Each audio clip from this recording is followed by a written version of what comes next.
예, 코스피 분석입니다. 일단 조정이 좀 왔죠. 예, 이제 엔비디아가 좀 꺾여 내려오면서 우리나라 반도체가 조금 조정이 오고 있습니다.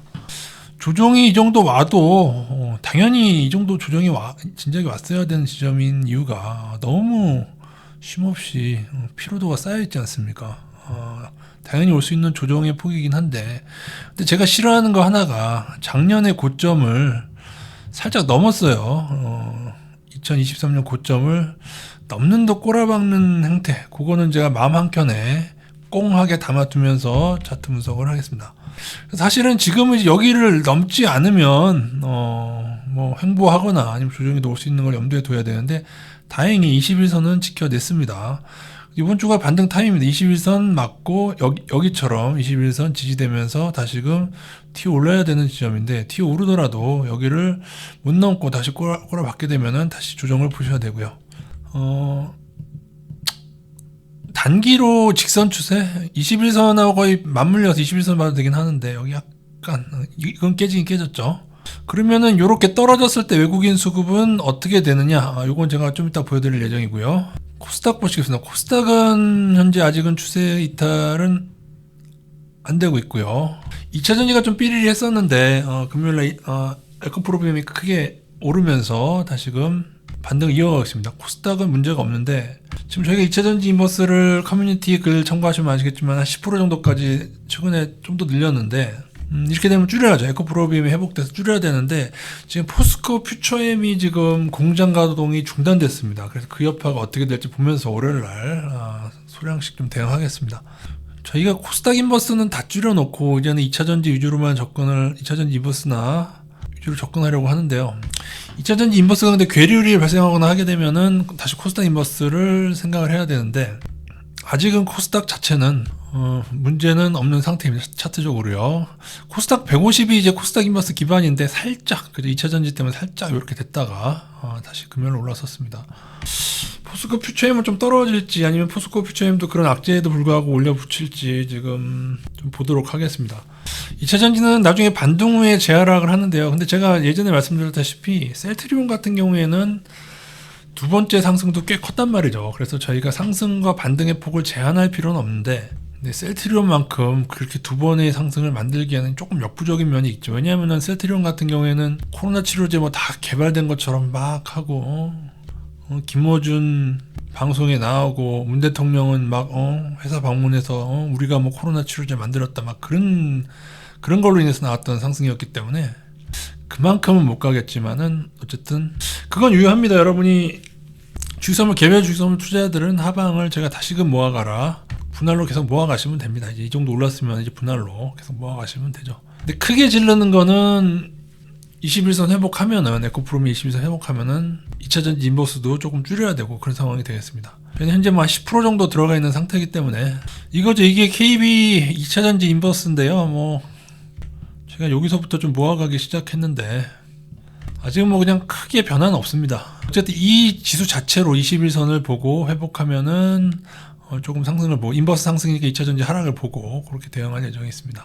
월요일이 어떻게 될지 잘 모르겠습니다. 포스코 퓨처엠이 에코프로비엠을 같이 끌어내릴지, 그래도 꽤 큰 하나의 축인 포스코 퓨처엠, 아니면 포스코 퓨처엠 때문에 포스코 홀딩스랑 포스코 DX 같이 급락할지, 아니면 그런 악재에도 오히려 버티는 모습, 오전장에 좀 떨어지다가 오후장에 또 올라가는 모습 보일지, 그것 등등은 봐야 될 것 같습니다. 에코프로비엠의 모습인데요. 급등주 차트 개념으로 봤을 때 이제 여기 두 번째 반등이 나오고 있는 거죠. 요 반등이 있을 거라고 또 말씀드렸습니다. 70%까지 반등도 하고 그 다음에 또 큰 반등 오고, 이제 그 다음에 더 가느냐 어떠냐 하다가 꼬라박는데, 이게 셀트리온이 진짜 불량한 이유가 이게 여기까지 나왔었다고. 여기까지. 물론 이 시차가 있습니다. 한 2-3년이라는 시차가 있는데, 이게 뉴딜 펀드 때문이었죠. 그다음 뉴딜 펀드랑 여러 가지가 있는데, 이 2차전지 뉴딜 펀드가 있거든요. 이 펀드 자금하고 지금 연기금까지, 최근 셀트리온 상승 연기금 해주고 있던데, 지금 연기금하고 아주 기관들이 논았습니다. 연기금이 어떻게 이렇게 연기금이나 기관급이 왜 이렇게 막강해졌냐면은, 저희들이 이제 하고 있는 직장에서도 뭐 연금 그런 거 들잖아요, 여러분. 그런 자금으로 이제 어마어마해졌습니다. 그래서 이런 작전주에 다 부역해주고 있기 때문에. 에코프로비엠 여기 보세요. 여기가 얼마인지 아세요? 여기가 14,000원이잖아요. 14,000원짜리 58만원을 찍었다. 그게 불과 3, 4년 전이다. 역대급 작전주에 해당합니다, 여러분.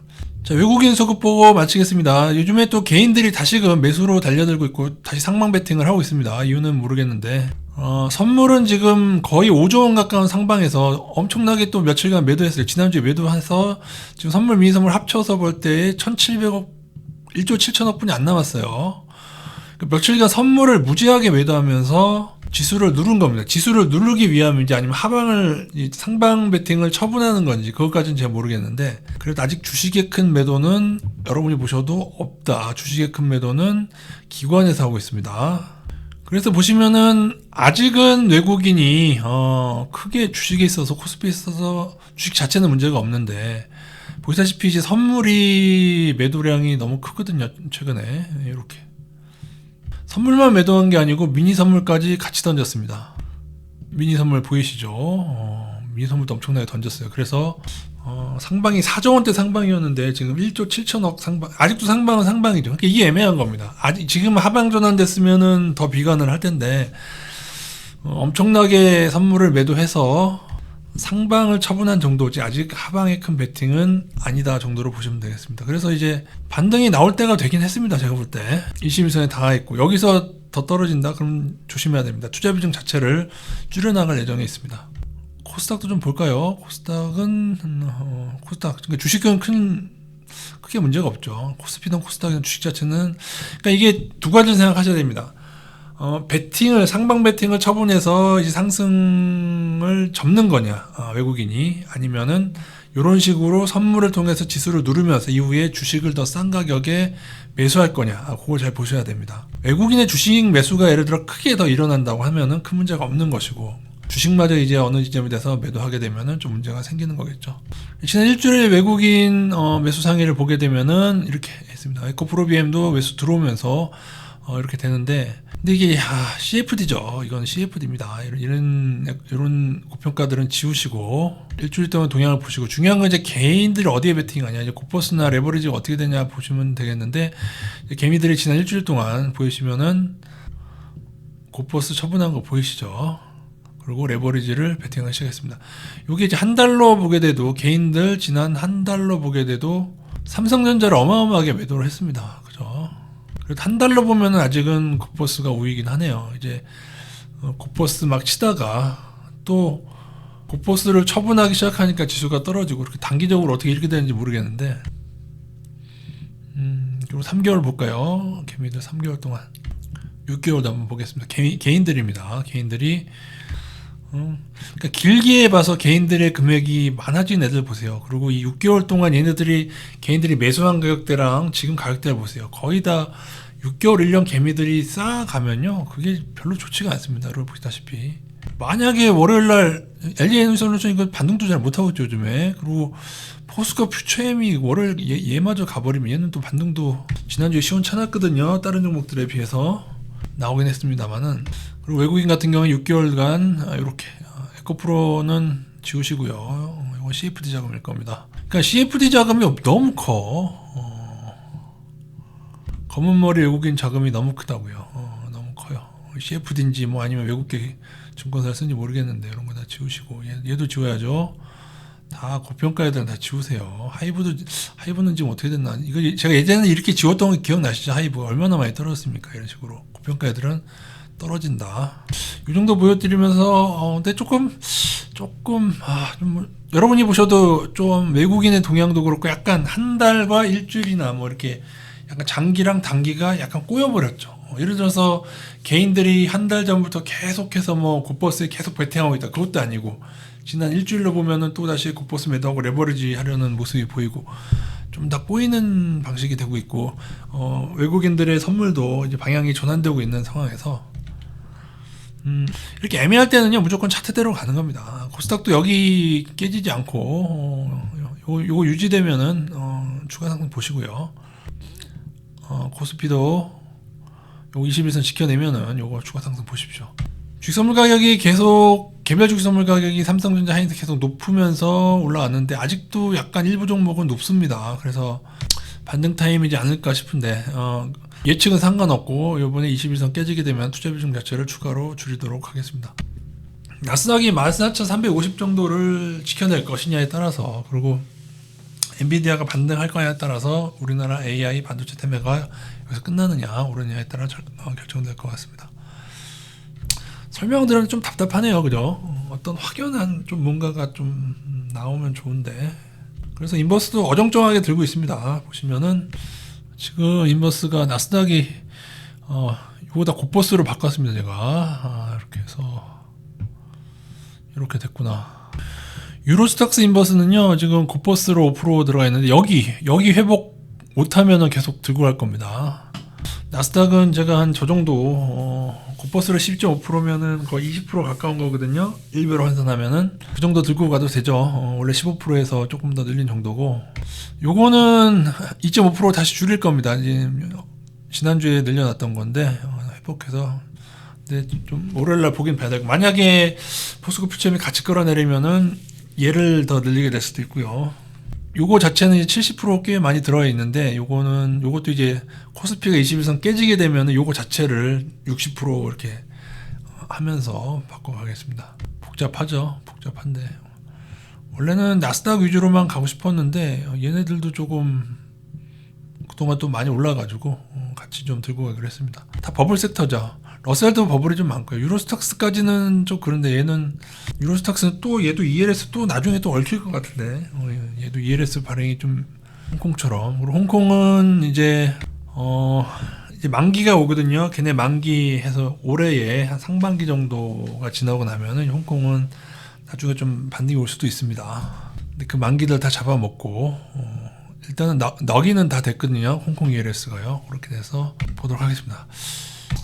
애매할 때는 인버스 한 30% 정도가 가장 좋은 것 같은데, 조금 무리하게 들어갔죠. 30%, 1배로 30% 해도 되는데 굳이 한 이 정도를 곧버스로 잠시 가져갔는데, 곧버스는 길게는 안 가져갑니다. 다시 1배로 바꾸게 될 건데, 요렇게 제가 조금 무리하게 최근에 곧버스로 해서 늘린 이유는 선물 동향 때문이었어요. 외국인 선물 동향, 혹시나 얘네가 상방을 접는 게 아닌가. 근데 개별 주식 선물을 보면은 지금 현대차에 이게 주식 선물 가격이고요. 이게 주식 가격인데 이쪽이 높죠. 지금 현대차도 그렇고 하이닉스가 낮아졌네. 종가 기준으로는 그런데요. 종가 기준으로 잃고 장중에는 잃지가 않았거든요. 요건 보겠습니다. 하이닉스가 낮아지는 건 보겠습니다.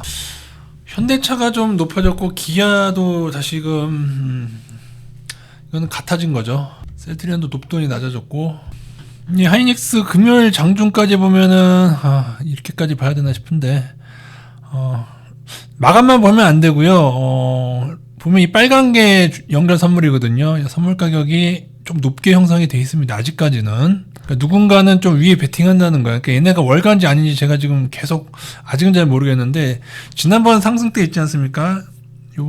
지난번 상승 때까지는 이게 계속 높았다. 어떻게 이 상승을 알았는지. 기아도 아직은 살짝 높은데 좀 줄어든 거예요. 훨씬 더 높았어요 지금. 포스코 퓨처엠은 금요일날 낮았구나. 얘네들 뭔가 알고 낮았나? 밑에 있죠. 낮았습니다. LG전자가 낮아졌어요. 낮아지면서 하락을 하고 있으니까 이거 좀 참고하시고. 근데 이것도 변하긴 변하는데요. 현대차가 많이 높더라. 이것도 한번 보겠습니다. 현대차가 누군가 주식선물 상방에 베팅하는데 우리나라 기관급인지 아니면은 요게 주식이고요. 요게 주식 선물인데 장중에도 빨간 게 위에 있죠. 지난번에 기아 혼자 오를 땐 기아가 좀 많이 이르더니 좀 봐야겠습니다. 현대차 글쎄요. 아이오닉 7 때문에 그런가? 얘네도 약간 엎치락뒤치락 하고 있죠. 기아 현대차도 분위기 섞여 있는 와중에 다행히 주식 선물이 일괄적으로 주식 선물 가격이 같아지거나 낮아지거나 아직은 약간 콘덴거를 유지하고 있다. 그 점 보시면서 그래서 좀 반등이 오지 않을까 싶긴 합니다. 제 느낌상 지금 어렵습니다. 요거 예측하기 어려운데 아직은 코스피가 21선 깨지 않았기 때문에 반등의 기대감을 가지고 보도록 하고요. 코스피가 21선 깔끔하게 깨지게 되면은 코스피 투자 비중을 조금은 더 줄여가도록 하겠습니다. 이거 여러분 저 각계전투 할 겁니다. 각계전투. 유로스탁스도 유로스탁스 차트 보고 요거를 줄이는 러셀 차트 이것도 요거대로 요것만 2.5% 정도 줄여놓고 포스코 퓨처엠발 그것이 어떻게 월요일날 되는지 한번 보도록 하겠습니다.